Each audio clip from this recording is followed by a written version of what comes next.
Welcome to White Regis TV Film Review and Preview. I'm Andrew Wright. This weekend, Predator Badlands arrives in cinemas. The film is the 7th film in the Predator franchise, is directed by Dan Trachtenberg, who directed the previous two installments, Prey and Killer of Killers, and Badlands stars Elle Fanning and Demetrius Schuster Koala Matanagi. The film revolves around Yautja, one of the titular predator species, who is different from the rest of his species, who's an outcast, and who teams up with a damaged Weyland-Yutani synthetic to survive on an inhospitable planet against a team of Weyland-Yutani mercenary scientists, whatever. This new Predator film is notable for containing three firsts. The first is that it's the first main Predator film to have a connection to the Alien franchise outside the Alien vs. Predator films, as Weyland-Yutani is a company that is essential to the plot of the Alien franchise. It's the first Predator film to be rated 12A by the BBFC after previous entries have been rated 15 or 18. The original Predator is rated 18, was rated 18. It's been reclassified as 15, but yeah. And it is the first Predator film to feature the titular creature as a protagonist rather than an antagonist. Although, if I'm remembering right, in the original Alien vs. Predator, the Predator was somewhat of a protagonist because it teamed up with a human to take down the Xenomorph, if I'm remembering correctly. I think I last watched it last year, so... So the film so far has received 90% positive reviews from critics, so that's pretty good. Pretty good for something like this, especially for something that is so vastly different than what they've done before. Predator Badlands is in cinemas now. This week, Den of Thieves 2 Pantera was released on home video.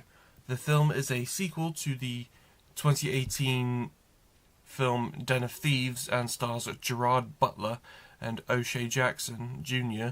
reprising their roles from the first film. The film is inspired by the 2003 Antwerp diamond heist, and the film revolves around Butler's Los Angeles Sheriff's Department sheriff, following O'Shea Jackson's suspected thief character to Europe in an attempt to team up with him for a robbery in France's Diamond District, in the south of France, I believe. So the film was released straight to Amazon Prime Video in the UK in late April, I believe, where I reviewed it on this program. I hailed the use of exotic and foreign locations and languages as part of a plus in expanding the world of the film from the first one, as well as how they develop the friendship between Butler and Jackson's characters.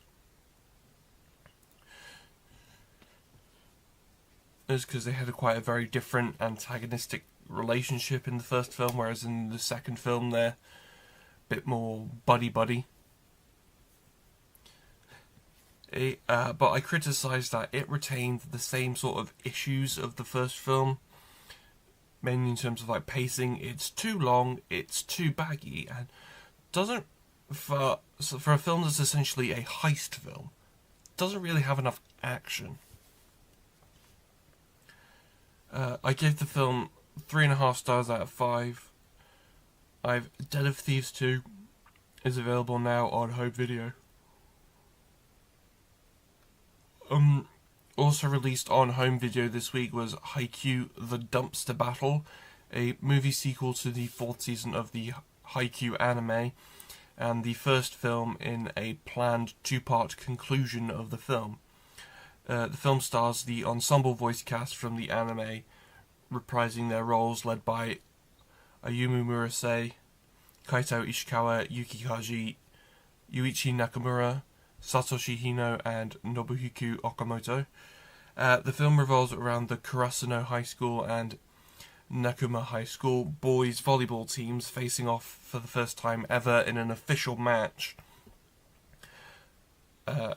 Throughout the past few seasons, they've played a lot of practice matches, but this time they're playing for the first time in an official match at the national tournament, as they engage in the titular dumpster battle, crows versus cats.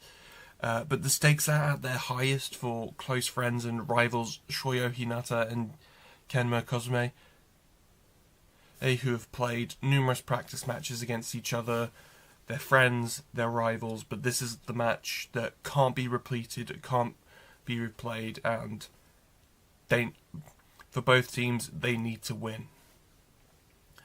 I think I reviewed the film on this program around this time last year when it was released on Crunchyroll, where I praised it for being really pleasing for Haikyuu fans, as well as being tense, having great performances. And I think what I loved most about the film, just from like a filmmaking perspective, was the final play of the game.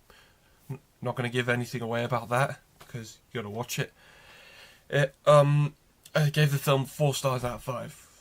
Yeah. Haikyuu: The Dumpster Battle is available now on home video. That's all I have for this week, but be sure to check back next week for a packed lineup involving previews for The Running Man and Now You See Me, Now You Don't. I hate that title. As well as reviews for Guillermo del Toro's Frankenstein and F1 the Movie. See you next time.